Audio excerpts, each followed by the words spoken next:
Olá, estamos de volta aqui com o Jornal da Manhã pela Jovem Pan em 100,7 e a gente vai estar entrevistando no dia de hoje a doutora Jordana para falar sobre a questão dos vícios, né? Muitos vícios em jogos. A psiquiatra vai estar falando um pouquinho sobre essas questões aí aqui, desmistificando e trazendo algumas coisas, alguns detalhes sobre essa questão que tem tomado aí boa parte da população brasileira, alagoana, maceuense, enfim, essa questão desses vícios, né? Vícios em telas, vícios em jogos, são muitos vícios. Doutora, seja muito bem-vinda aqui ao Jornal da Manhã. Muito obrigada pelo convite, João, Natália e Nicole. Será um prazer estar falando sobre essa temática, né, que está tão atual e que a sociedade, as famílias, os pacientes precisam dessas informações.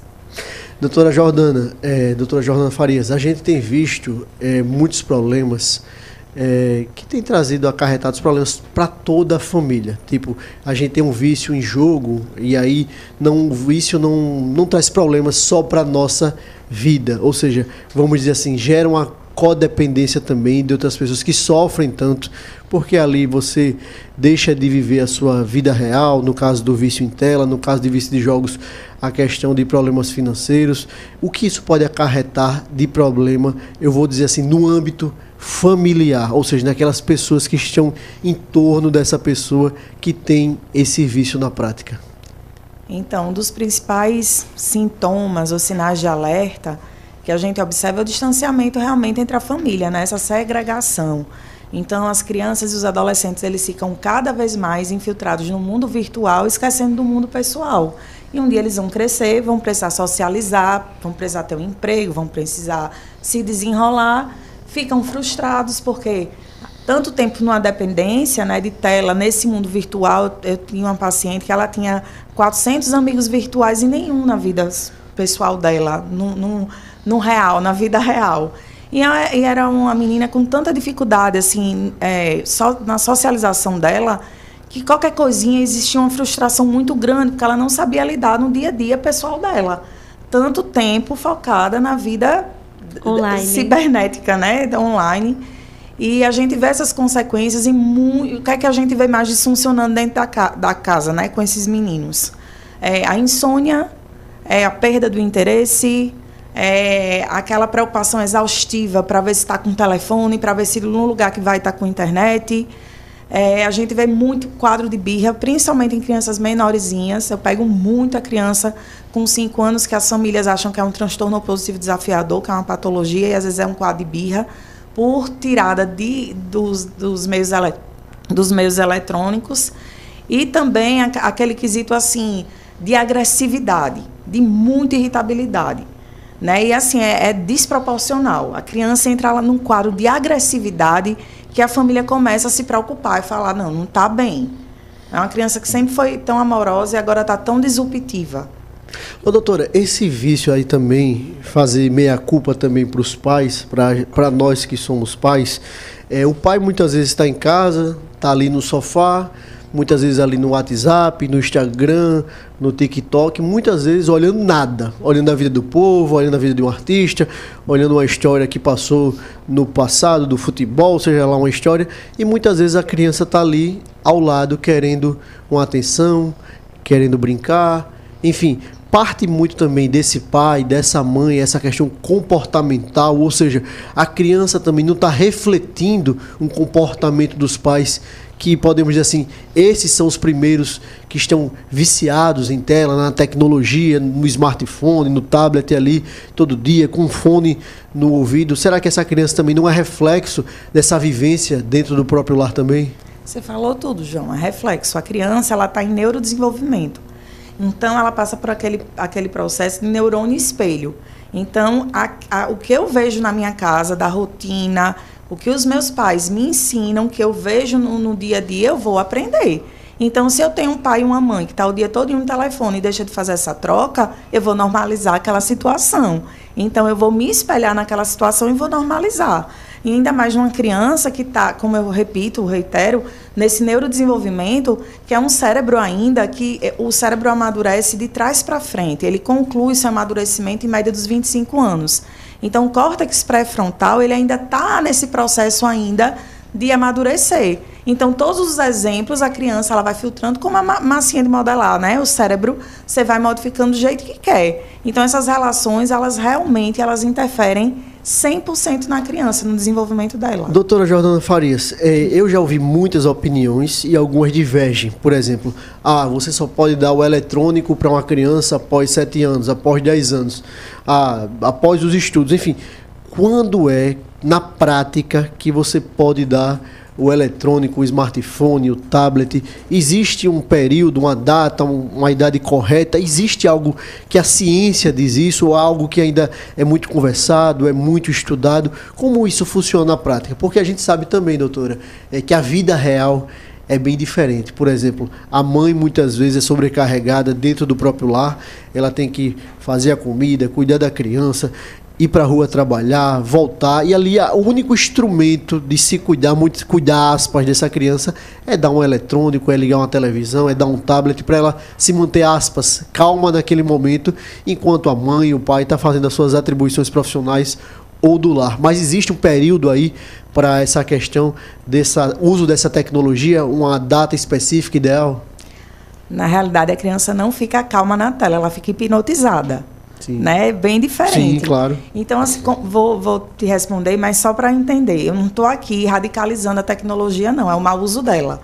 Porque o que é que acontece? A criança está naquele processo de neurodesenvolvimento. Então, a criança ela precisa aprender a se comunicar. Eu me comunico vendo, compartilhando atenção compartilhada para aumentar o meu amplo de vocabulário. Eu preciso de mobilidade. Eu preciso saber me equilibrar, eu preciso controlar meus esfíncteres, eu preciso controlar minhas emoções. Eu faço isso do pessoal para o pessoal. Lógico, né, as mães na correria, mas nesse processo da primeira infância é zero tela. Zero tela é impreterível para a criança ter... Até quantos anos de doutor em média isso daí? Tem vários consensos, sabe, João? Assim, mas até 0 anos a recomendação de todos os consensos é zero tela. Nenhum dispositivo eletrônico. Na adolescência, dá para você amplificar um pouquinho do tempo de tela. Você perguntou da idade ideal, né? Eu sempre falo assim, é uma pergunta muito feita, mas a idade ideal seria na adolescência, mas com uma certa fiscalização, controle da família, sempre manter esse diálogo, porque é o mau uso dela. Os meninos, na pandemia, a gente viu muito isso acontecer. Os meninos ficaram muito confinados e realmente isso aumentou desproporcionalmente. Sendo que acontece, né? As escolas tiveram que se virar para não perder o ano letivo. Verdade. Colocou esse tipo de ferramenta, os meninos conseguiram, mas quando voltou, eu vi no consultório, a maioria deprimiu, ficou ansioso, não conseguia acompanhar muito tempo, voltou com muita fobia social. Então, tem um preço também a se pagar lá no futuro. Doutora Jordana, antes de passar para a Nicole e para a Natália, fazer um questionamento que tem ocorrido, e eu tenho conhecido até pessoas da questão dos jogos eletrônicos e jogos pagos, que agora viram uma febre, essas bets, e sem nenhum tipo de regulamentação, isso tem gerado muitos vícios. E aí eu queria saber do campo psíquico, como isso se dá, como esse vício pode prejudicar a vida da pessoa, e do ponto de vista econômico, claro, a gente tem visto aí famílias sendo dilaceradas por conta desses vícios. É um joguinho aí que tem vários joguinhos desses virtuais, tem apostas, ou seja, como isso funciona no campo psíquico para essa pessoa hoje que está nos ouvindo, que está sendo introduzida nesse meio dessa jogatina eletrônica, e como isso pode prejudicar a vida da pessoa do campo de vista psíquico. Quando a criança ela começa a estar infiltrada nesses jogos eletrônicos, ela não só fica no jogo eletrônico, ela vai surfando na web. Ela vai para as outras mídias interativas. No CID-11 entra a nova classificação e entra o transtorno de jogos eletrônicos como patologia, que são crianças que começam a ter muito prejuízo, onde o jogo começa a dominar ela. Mas... uma ressalva que eu faço, o CID-11, ele não coloca os outros transtornos vinculados às outras mídias interativas, só foi no jogo eletrônico, online e offline.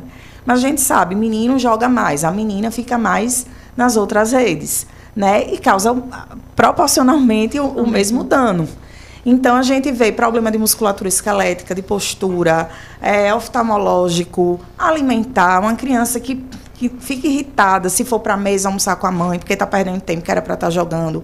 Tem um quadro assim de ser muito exacerbado, porque é muito estímulo dopaminérgico para o cérebro. Aí começa a gritar, vai, aqueles jogos que você vê, chega a tomar um susto. Aquilo é muita exaltação, porque é muito estímulo da dopamina. E é um cérebro que não comporta aquilo tudo. Ninguém aqui consegue. Você fica super hiperestimulado, não dorme à noite. Aí o prejuízo, no outro dia vai para a escola com sono, não rende, o cognitivo fica péssimo, a irritabilidade parece um quadro. Quando você tira, parece uma abstinência por uso de droga. Então, um dos tratamentos que a gente faz, não tem num paciente dependente de álcool, eu fazer o tratamento com ele dando álcool. Eu tenho que tirar. E aí é o desafio, porque você vê como é que a criança ou adolescente fica. Então, no tratamento, eu vou precisar de muita rede de apoio, principalmente dentro da casa. Não adianta eu começar a fazer o tratamento e o pai ali e a mãe ali no telefone. Não vai funcionar nunca. É um tratamento conjunto, podemos dizer, doutora? Muito, muito. Com a equipe muito profissional, bem preparada para isso, porque não é difícil. E não tem, aí não posso deixar de falar, não tem no mundo de hoje um adolescente ficar sem a tecnologia. Ele vai ficar, isso vai ser reintroduzido depois. Mas nesse período da abstinência, realmente eu tenho que tirar esse dispositivo para poder reintroduzir. E avaliar as consequências psiquiátricas. A maioria com ansiedade, irritabilidade, alteração do humor, quadros depressivos graves. E o pior de tudo, o risco que aquela criança ou adolescente se coloca. Eu tive uma paciente que sofreu muito bullying na escola, chegou na internet, viu numa comunidade um rapazinho que achou que tinha 15 anos e foi se encontrar com ele num lugar público e o rapaz tinha 50. Meu o senhor tinha 50 anos. Que perigo. Né? E tinha entrada de pedofilia. Então, assim, a gente viu ontem uma reportagem de uma menina em Rio Largo que... Então, a gente tem que ter cuidado. A família tem que saber o conteúdo que o seu filho está vendo. Essas abordagens que a senhora fala de tratamento e tal, tem a ver, por exemplo, acontece de já introduzir a medicação ou somente a terapia. A gente percebe que, assim, uma coisa vai puxando a outra, né? A gente falou muito dessa coisa da criança, do uso excessivo das telas, mas aí imaginemos que ela vai crescendo, vai ficando ali na casa dos 10 anos e provavelmente não, tem um dado que é bem alto, 85%, Nicole, dos adolescentes entre 12 e 14 anos jogam videogame. Então, o problema não é exatamente o videogame, né, mas o excesso disso. Então, quando essa criança ela muda ali, ela vai fazendo essa transição da infância para a adolescência, esse quadro ele pode se agravar, especificamente dos jogos eletrônicos, assim, essa quantidade de tempo que passa em joguinho, tanto do celular, mas é muita coisa do videogame também. Então, as abordagens, elas são iguais? Como é que vocês entendem isso no consultório com as abordagens mesmo terapêuticas? Entra remédio, não entra? É só terapia na psicóloga, por exemplo? Como funciona isso? Até os 28 dias, a criança é um RN, depois ele passa a ser um bebê, e depois dos 2, né? Até os 2 é bebê, depois dos 2 é a infância, e a partir dos 12, 11, 12 é a adolescência. Então, as abordagens são diferentes porque o cérebro está neurodesenvolvendo, as demandas são diferentes. O que é que acontece? É cumulativo, Natália. Por exemplo, eu te falei, o pré-frontal, ele amadurece depois dos 20, até os 25 anos, ele está ali naquele processo para amadurecer.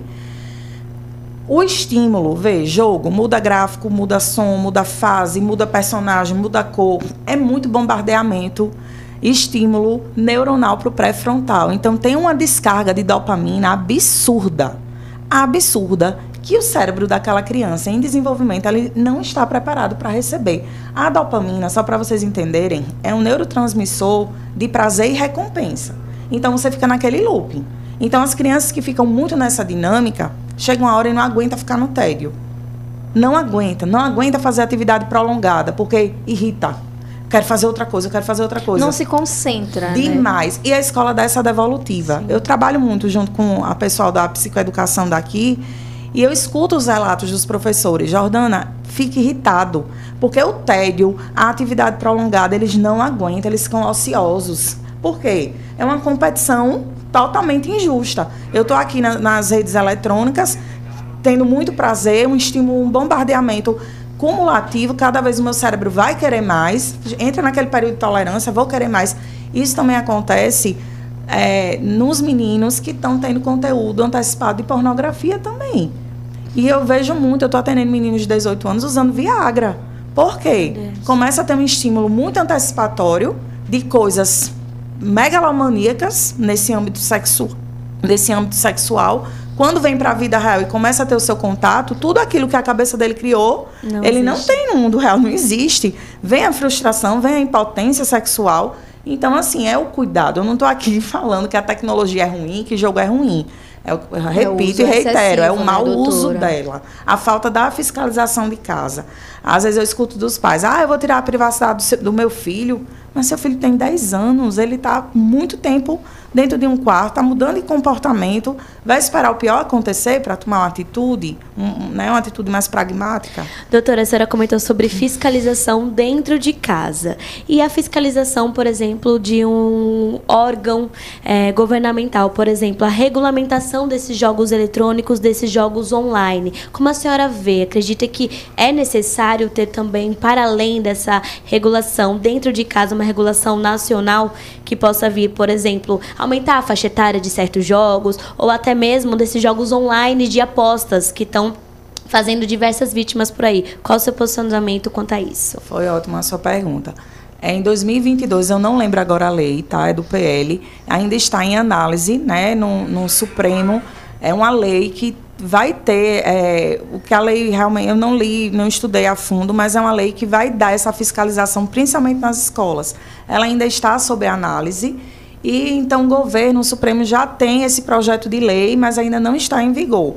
Porém, existem alguns projetos municipais que já estão tendo algum olhar mais assim, cuidadoso, evitar levar telefone para a escola. Não é uma ferramenta, é uma terra sem lei, né? A internet é uma terra sem lei. Se você não tiver um pai e uma mãe olhando, quem é que vai olhar? Vai ver, exato. Quem vai ver?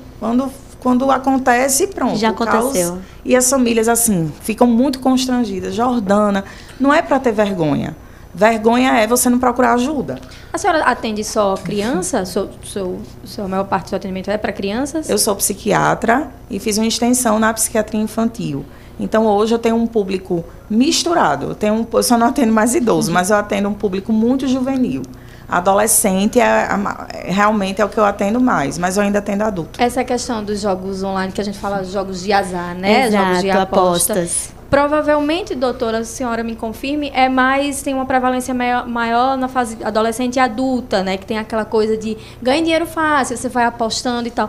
Nessa questão das apostas, nesse tipo de vício, que é aquele de você não conseguir parar de jogar porque o dinheiro supostamente vai entrar e depois acaba não entrando, você gasta tudo, né? Geralmente isso na fase adulta. Como é que a senhora lida com isso no consultório? Então, é outro transtorno, né? Transtorno de jogos de apostas. É a mesma situação da abstinência que eu falei do uso de algum tipo de droga.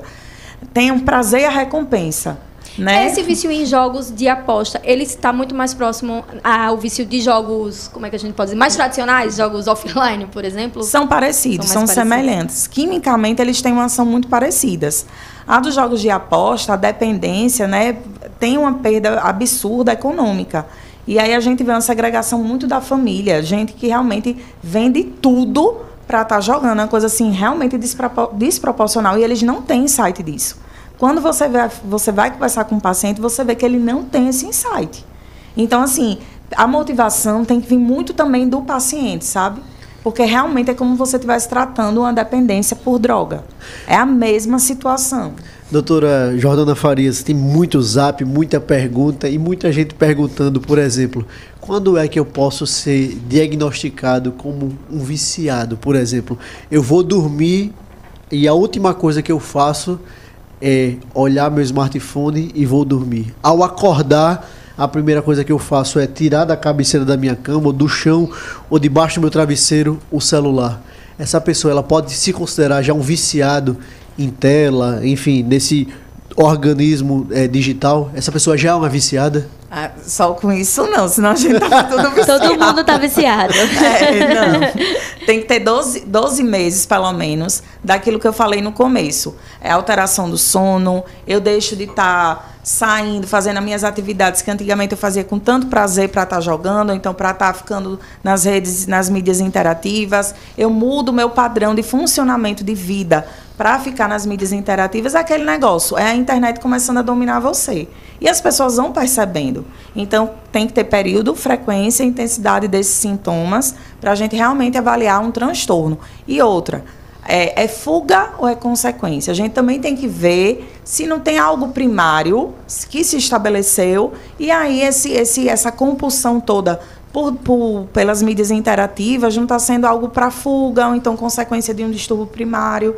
Realmente tem que passar por uma anamnese, uma avaliação mais direcionada. Reforçando, então, ouvinte, João, doutora, é preciso passar por uma avaliação médica, né? Não é simplesmente você achar que está usando muito celular ou está jogando muito, ou seu filho está jogando demais e você já diz que aquela situação ali está dentro de um vício em jogos ou em telas. Então, é importante reforçar para o ouvinte que precisa procurar ajuda médica, precisa de um acompanhamento para chegar a um possível diagnóstico. Até porque, né, doutora, acho que pode confirmar a senhora ainda mais, que as pessoas ainda tem esse preconceito com terapia, com procura de psicologia, com saúde mental. É um preconceito enraizado em muitas famílias e fazem com que elas não vão procurar ajuda. E por muitas vezes eu sinto que eu tô viciada, por exemplo, em um jogo de azar desse, eu espero perder tudo para depois ir procurar ajuda médica e aí, né, para poder conseguir conquistar tudo que eu perdi é um pouquinho mais complicado, né, doutora? O pessoal, quando chega no consultório, já chega no caos, quando tudo já aconteceu, não chega antes, né, para fazer aquela prevenção.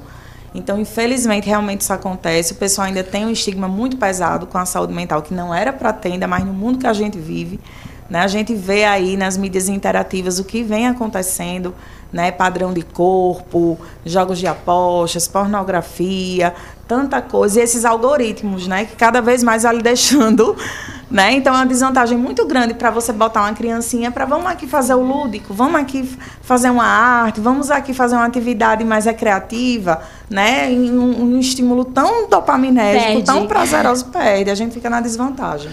Doutora Jordana Farias, quero agradecer demais a sua participação aqui no Jornal da Manhã. Meia hora de entrevista passa rapidinho e quero deixar publicamente aqui o convite para que a senhora possa aqui estar em outras oportunidades, falar dessas e outras temáticas tão importantes para a nossa sociedade, ao passo que eu deixo um espaço para suas considerações finais.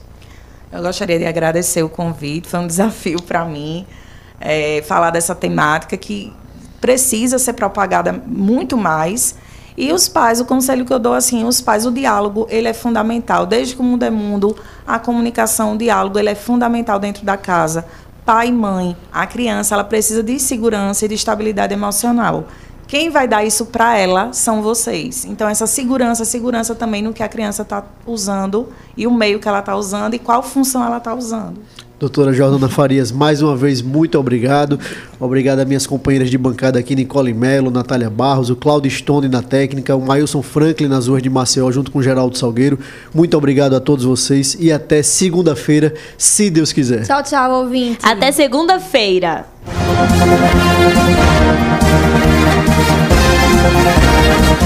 Você ouviu Jornal da Manhã, edição Maceió.